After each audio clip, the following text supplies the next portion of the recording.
Is it just me who immediately hates Blake Lively's character for making Annakendrick that consistently uncomfortable just from the get-go? Like, ugh. They thought you knew more than you were letting on.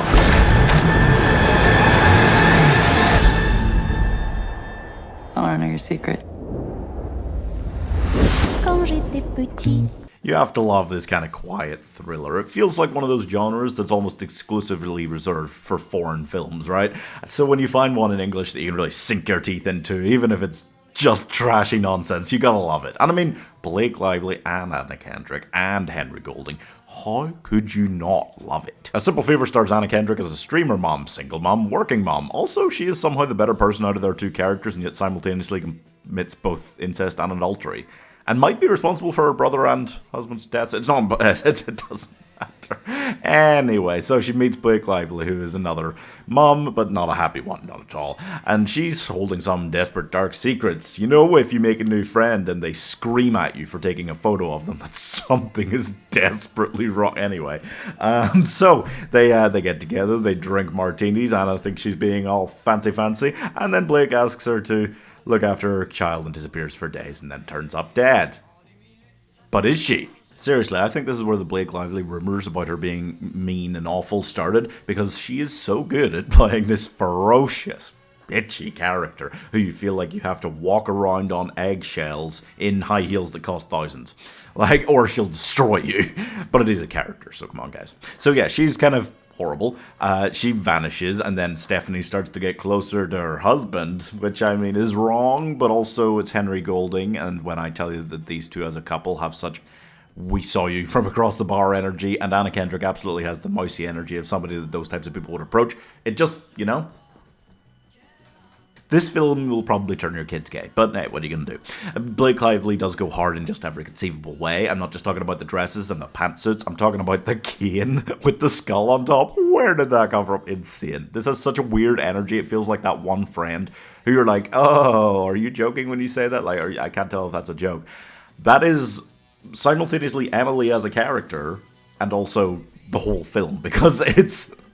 There are times, especially early on, where you're like, is this trying to be a comedy? And it almost feels like it's going down like more of a cringe comedy route at the very beginning, just because of how often Blake Lively's character is making Annakendrick's character really just feel awkward. But it doesn't. It doesn't. It just sets itself up a little bit like that, which had me worried the first time I watched it. Rewatching it in, you know, for the sequel coming out, which I still don't think I need the sequel. That's fine.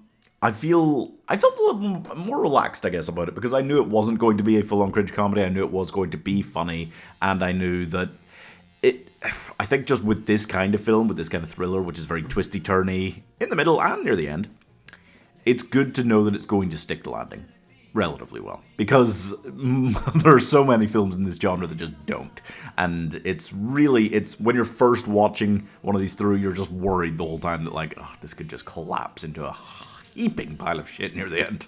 I would watch Annakendrick paint a fence for a few hours, honestly, and Blake Lively nails the head on this role. And Henry Golding is just so underrated, like, seriously. I feel like this is just the sort of film that you can never... Okay, I can never truly love it, because it is just silly. And but the third act is just the kind of nonsense that you can't help but get on board with a little bit. At the same time, it's like a murder mystery dinner, you know?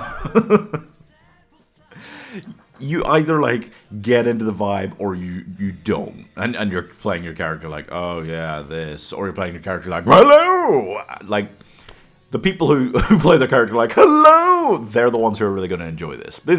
I think it's just one for the gays. This is gayer Gone Girl, even though that film had Neil Patrick Harris in it. So it's a film that is truly all over the place. It feels like a yappy puppy on cocaine. Is that necessarily a bad thing? Not so much, but it does. I like the way it evolves its characters over time. I really enjoy the third act, which is just insane. I think it does slow down quite a bit in the second act, because they needed some exposition dumps to get things to come together here, yeah. But that was fine, and I didn't mind that. And I do think that the cast is great, and frankly, I'm not excited for a sequel. I kind of feel very like alright about it, without having like any actual expectations that it'll be good. I think it's going to be like trash following this, yeah. So I'm giving the dictionary definition of hot mess 3.5 stars. I love the fact that the film tries to pretend that a vlog like Anna Kendrick does in this, like, it would only be nice mothers commenting on it, yeah. At least it does say that she was not popular doing that kind of thing online until a true crime became involved. Yeah, that feels accurate.